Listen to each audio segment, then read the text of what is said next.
Good afternoon বন্ধুরা। তো এখন বাজে হচ্ছে 2:30 আর আমি প্রায় 5 দিন পর কাজে এসেছি।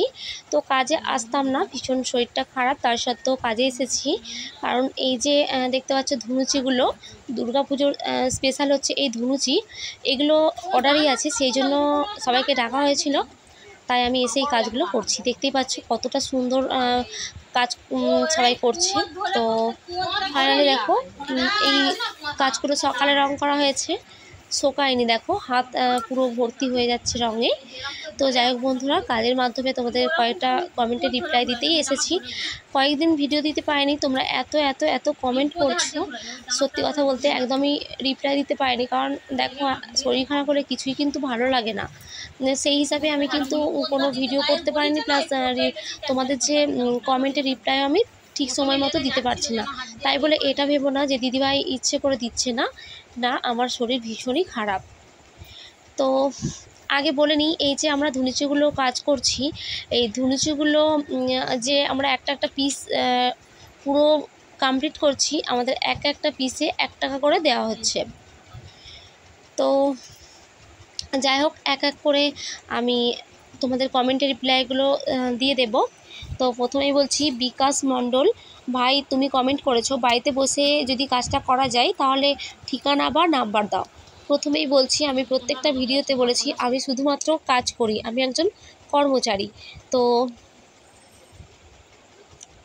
আর এই যে কাজের মালিক, তিনি কিন্তু এখানে থাকেন না। তো মালিককে আমরা কখনো চোখে দেখিনি, তার নাম্বার তো দূরের ছাই, একজন দাদাভাই করাই, সেই উপলক্ষে আমরা কাজটা করি। আর এই কাজ করে আমি আমার স্বামীর পাশে দাঁড়িয়েছি, সামান্য কিছু ইনকাম করে ওকে একটু সাহায্য করি, এই পর্যন্ত। আমি কিন্তু কোনো রকম কোনো মালিক নই। আর বাড়িতে বসে তো দেওয়াই যাবে না, বিশেষ করে এগুলো মেয়েদের কাজ। যদি মেয়েরা সামনাসামনি হতো, এখানে বসে করতো, তাহলে হয়তো সম্ভব হতো। ক্যারাম মাস্টার একটা শাড়ির ভিডিও দেখে বলেছো যে তুমি নিজেই ইনকাম করছো না অন্যের জন্য সুবিধা করছো, বুঝতে পারলাম না। তো ভাই, সত্যি কথা বলতে শাড়ির কাজ যে ভিডিওটা তুমি দেখেছো, এটা 1 বছর আগেকার ভিডিও। তো তখন দুর্গাপুজোর সময় করে এই কাজগুলো আমাদের দেওয়া হয়েছিল বাড়িতে। তো আমি নিজে ইনকাম করতাম। তো ভাইয়া, এতটা কপাল খারাপ কি বলবো, এই শাড়ির কাজ আমরা সবাই করেছিলাম আমাদের গ্রামে, কিন্তু আমাদের টাকা মেরে নেওয়া হয়েছে, আমাদের কোনো রকম কোনো টাকা দেওয়া হয়নি। তাহলে এত যে পরিশ্রম করলাম, তাহলে ইনকামটা আর কিভাবে করলাম।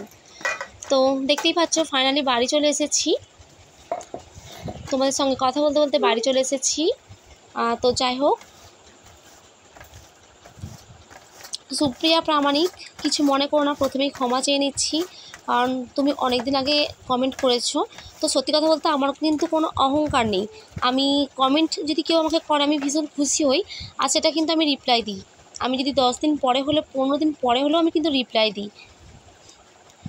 তো বলেছো যে পূর্ব মেদিনীপুর থেকে তুমি বলেছো যে বাড়িতে কি দেওয়া যাবে না বোন, এগুলো হচ্ছে মাটির জিনিস, এমনিতেই এতটা সামনাসামনির মধ্যেই সমস্ত ভেঙে যাচ্ছে, তো আর বাড়িতে দেওয়া যাবে না। কারণ দাদার এমনিতেই অনেকগুলো কারখানা অলরেডি হয়ে গেছে, আমরা অনেক অনুরোধ করার পর আমাদের এই কাজগুলো এখানে দিয়েছে, কিছুটা পরিমাণ দিয়েছে। তো নিশ্চয়ই দেখো ভিডিওতে আমরা 6 জনের মতো কাজ করি, বেশি লোক কিন্তু এখানেও নেওয়া হয়নি। তো যাই হোক বন্ধুরা, অচিন্ত ঘোষ ভাইয়া, তুমি বলেছো যে ফোন নাম্বারটা দিতে বলেছো। তো সত্যি কথা বলতে আমাদের যে মালিক, তাকে আমরা কখনো চোখে দেখিনি। আর মালিকের পরে যে ম্যানেজার তো এখানে থাকে, তিনিও সবসময় এখানে থাকে না, তোমাদের দাদাভাই কোনোরকম একটু আধটু করে কাজ করে, এই পর্যন্ত। হয়তো ম্যানেজারের ফোন নাম্বার দেওয়া যেতে পারে, কিন্তু মালিকের ফোন নাম্বার আমার জানা নেই। পল্লবী দত্ত, তুমি কমেন্ট করেছো তুমি কাজ করতে চাও। বোন, যদি সামনে হতো অবশ্যই আমি আমার মালিককে প্লাস ম্যানেজারকে বলে তোমার একটা ব্যবস্থা করতে পারতাম, এতটা দূরত্ব যে আমার কিছু করার নেই। তো আরেকজন কমেন্ট করেছো, আরিফ অফিসিয়াল ব্লগ, তোমার স্যালারি কত? তো ভাইয়া, সত্যি কথা বলতে আমাদের কাজের উপর আমাদের স্যালারি নির্ভর করে। যেমন আমি যদি আজকে 500টা প্রদীপ কমপ্লিট করি, তাহলে প্রদীপ অনুযায়ী আমাদের পয়সা, যেমন বড় যদি প্রদীপ হয় তার এক ধরনের পয়সা, মাঝারি হলে তার এক ধরনের, প্লাস একদম ছোটো হলে তার এক ধরনের। তো কখনো আমি 50 টাকা, কখনো 100 টাকা সারাদিনে ইনকাম করি। তো সত্যি কথা বলতে সব মাসে সমান আমার স্যালারি হয় না।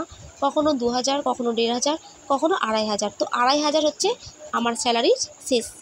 তো যাই হোক বন্ধুরা, যতটুকু পারলাম অসুস্থ শরীর নিয়ে ভিডিওটা দেওয়ার চেষ্টা করলাম, শুধুমাত্র তোমাদের মানে কমেন্টে রিপ্লাই দেওয়ার জন্যই কিন্তু এই ভিডিওটা, না হলে ভিডিও করার আমার কোনো ইচ্ছে ছিল না, কারণ শরীরটা এতটা পরিমাণ খারাপ। তো একটা কথা বলি ভিডিওর শেষে, দয়া করে তোমরা আমার ভিডিও দেখা ছেড়ো না। আমি গরিব ফ্যামিলির একজন সাধারণ গৃহবধূ, শুধুমাত্র কাজ করে আমার স্বামীর পাশে দাঁড়াতে চেয়েছি। আমি কিন্তু প্রথম থেকেই সত্যি কথা বলি যে আমার এটা কাজ নয়। তার সত্ত্বেও তোমরা আমাকে কমেন্ট করো, আমার ভালো লাগে। দেখো, একটা জানার অধিকার সব মানুষের মধ্যেই কিন্তু আছে, তাই না? সেই উপলক্ষে তোমরা আমাকে কমেন্ট করো, আমি রিপ্লাই দিই। তো আমি সত্যি কথা বললাম, আমি কোনো মালিক নই। এই কাজ আমি দূরে মানে দেওয়ার কথা দাদাভাইকে বলেছিলাম, আমাদের ম্যানেজারকে। তো বললো দাদার তো অনেকগুলো কারখানা হয়ে গেছে অলরেডি, তাই আর কোনো কারখানা দাদাভাই করতে চায় না।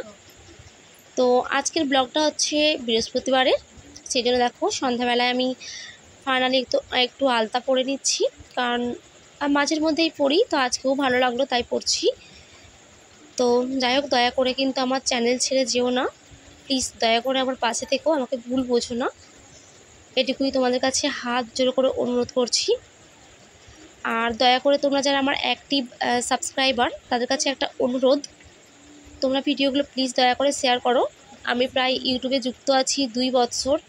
তোমাদের ভালোবাসা, ঈশ্বরের আশীর্বাদ না পেলে আমি কোনোদিনই ইউটিউব প্ল্যাটফর্মে একটা জায়গা করে নিতে পারবো না। তোমরা ছাড়া পুরোপুরি অন্ধ বলতে পারো। তো দয়া করে চ্যানেলটাকে ছেড়ে যেও না, আমি হাত জোড়ো করে অনুরোধ করছি। প্লিজ সাথে পাশে থেকে এই দিদির ভিডিওটা দেখো, প্লাস বোনের ভিডিওটা দেখো, এটুকুই অনুরোধ রইল। আমি আমার সাধ্যমতো চেষ্টা বলেছিলাম আমি দাদাভাইকে, কিন্তু দাদাভাই যেহেতু সত্যি কথা বলতে সামনে একদম পুজো, এইসব বিষয়ে কোনো কথা বলতেই চাইছে না দাদাভাই। এখন শুধুমাত্র অর্ডারি যে কাজগুলো আসছে, আর অর্ডারি কাজগুলো খুব দ্রুত করে দিতে হচ্ছে, আর সেগুলো নিয়ে চলে যাচ্ছে। তো যাই হোক বন্ধুরা, ভিডিওটা এই পর্যন্ত। ভালো লাগলে একটা লাইক